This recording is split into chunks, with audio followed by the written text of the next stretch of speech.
Welcome back. Yesterday, I lived the dream of having a chat with a Spice Girl, the sporty one. I'll make you sweat.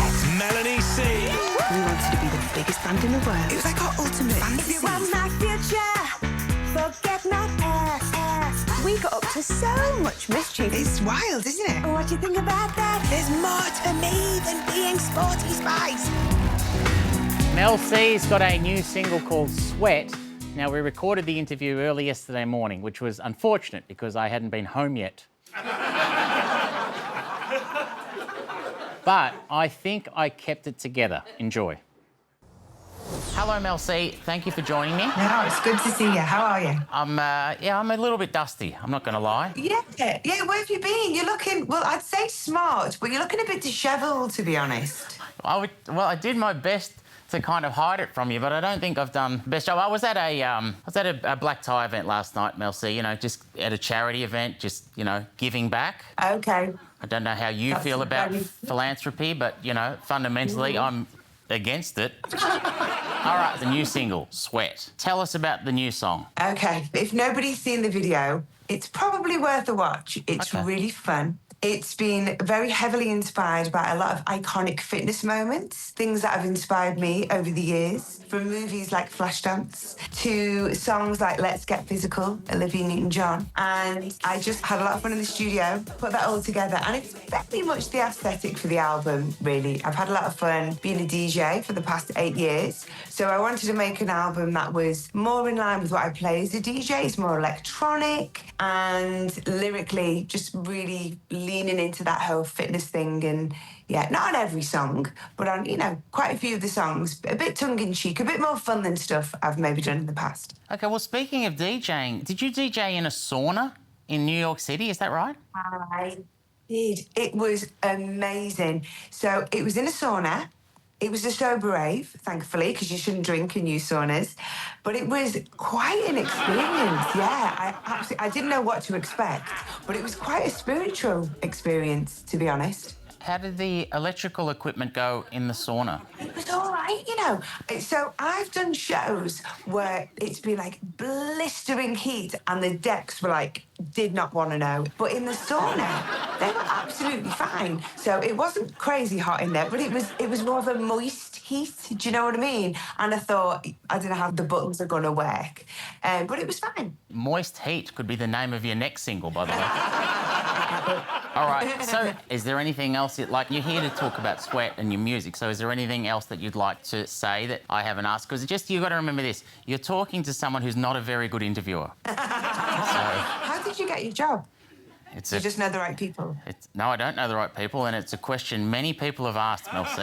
Hey, speaking of getting jobs, though, with that other band you used to be with, is it true that to get that job, you replied to an ad for an audition? Is that right? In 1994, there was an ad run in Stage magazine. I've got it here. It actually looks like a wanted Dead or Alive poster. Can you see that? It does, doesn't it? Looking for girls aged 18 to 23. They wanted the ability to sing and dance, tick, tick, streetwise, outgoing, ambitious and dedicated. Okay, so I'd say 3 of the 4. I don't know how streetwise I was. Right. But what you learn as a performer is you fake it till you make it, right? I know lots of people who've put on their CV silly things like they can ice skate or horse ride or speak French, because obviously you do whatever you can to get the job.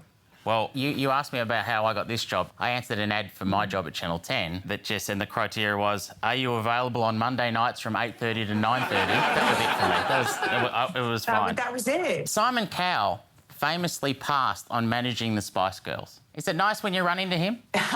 Always. So he wasn't managing at the time. He was at a label. He was at a record label.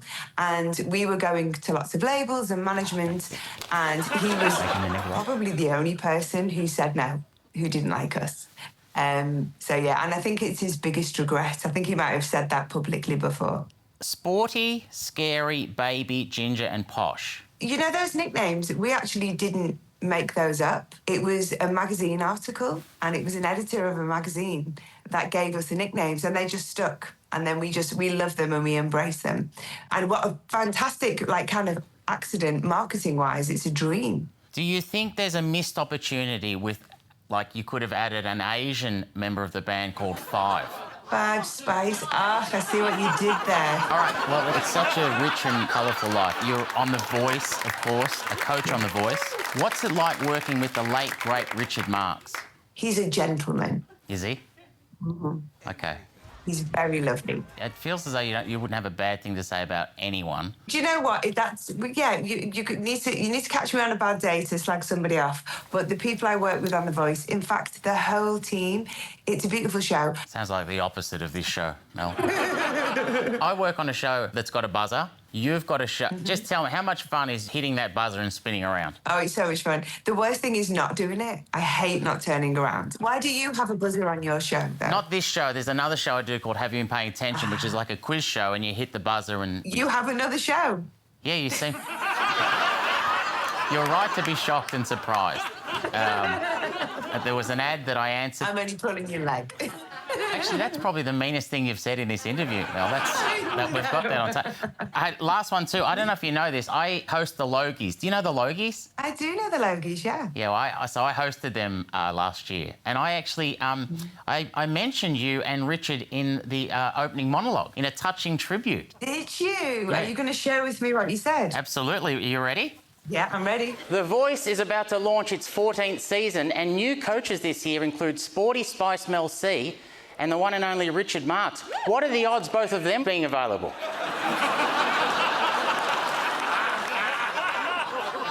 I'm not sure I get it. By the way, Richard was there in the audience that night, and he enjoyed it even less than that. Elsie, thank you so much. I know it's really late there. I just wanted to say thank you so much for your time. I really appreciate it. No problem. Lovely to meet you. A big thanks to Mel C. Up next, Oliver Clark is live in the News Lounge.